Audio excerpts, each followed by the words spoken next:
Assalamualaikum warahmatullahi wabarakatuh. Alhamdulillah, segala puji bagi Allah yang telah memberikan kenikmatan dan karunia tiada terhingga untuk kita semua.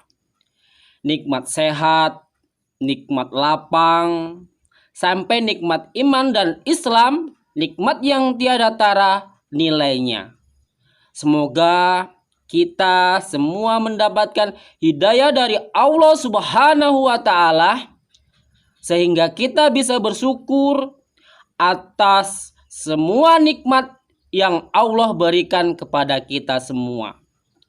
Sholawat serta salam yang tetap tercurah kepada baginda Nabi besar Muhammad Sallallahu Alaihi Wasallam, keluarga, sahabat-sahabatnya, serta pengikutnya.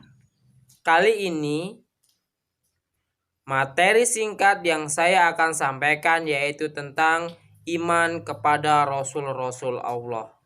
Saudara-saudaraku sekalian, iman kepada Rasul-Rasul Allah berarti meyakini dengan sepenuh hati bahwa Rasul-Rasul itu merupakan utusan Allah Subhanahu wa Ta'ala yang diutus untuk membimbing kita sebagai umat manusia ke jalan yang benar. Nabi adalah seseorang pilihan yang dipilih oleh Allah Subhanahu wa Ta'ala, yang diberi wahyu untuk dirinya sendiri dan tidak diwajibkan untuk disampaikan kepada orang lain. Sedangkan Rasul adalah manusia pilihan yang diutus oleh Allah Subhanahu wa Ta'ala menyampaikan wahyu untuk umatnya sebagai pedoman hidup di dunia dan di akhirat. Jadi perbedaan antara Nabi dan Rasul yaitu pada tugasnya. Kalau Nabi digunakan untuk dirinya sendiri, sedangkan Rasul digunakan untuk umat seluruh dunia sebagai pedoman hidup di dunia maupun di akhirat. Berdasarkan hadis Abi Dzar radhiyallahu an menjelaskan bahwa jumlah nabi itu 124.000, sedangkan jumlah rasul itu 315.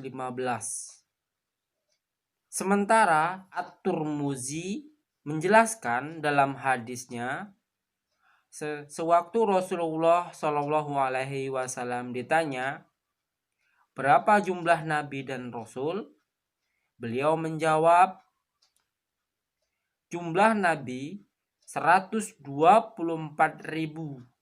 sedangkan jumlah rasul itu 312. Jumlah nabi yang mendapatkan gelar ulul azmi yaitu ada 5. Yang pertama, Nabi Ibrahim alaihi salam. Yang kedua, Nabi Nuh alaihi salam. Yang ketiga, Nabi Musa alaihi salam. Yang keempat, Nabi Isa alaihi salam. Dan yang kelima, Nabi Muhammad sallallahu alaihi wasallam. Mengimani Rasul-Rasul Allah Subhanahu wa Ta'ala merupakan kewajiban yang hakiki yang wajib kita lakukan. Karena kenapa? Karena mengimani Rasul-Rasul Allah merupakan bagian dari rukun iman yang tidak dapat kita tinggalkan. Sebagaimana perwujudan iman tersebut kita wajibkan menerima ajaran di bawah Rasul-Rasul Allah.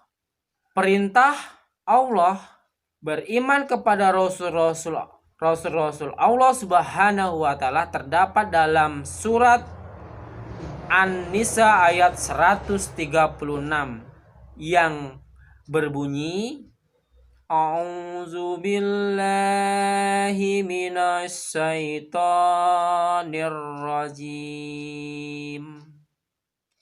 Bismillahirrahmanirrahim. Ya ayyuhallazina amanu billahi wa rasulih wal kitabil ladzi nazzala ala rasulih wal kitabil ladzi anzala min qabl wa man yakfur billahi wa malaikatihi wa kutubihi wa rusulihi wal yaumil akhiri faqad dhalla dhalalan ba'ida. Yang artinya, wahai orang-orang yang beriman, tetapkanlah beriman kepada Allah Subhanahu wa Ta'ala dan Rasul-Rasulnya Muhammad, dan kepada kitab-kitab Al-Quran yang diturunkan kepada Rasulnya, serta kitab-kitab yang diturunkan sebelumnya.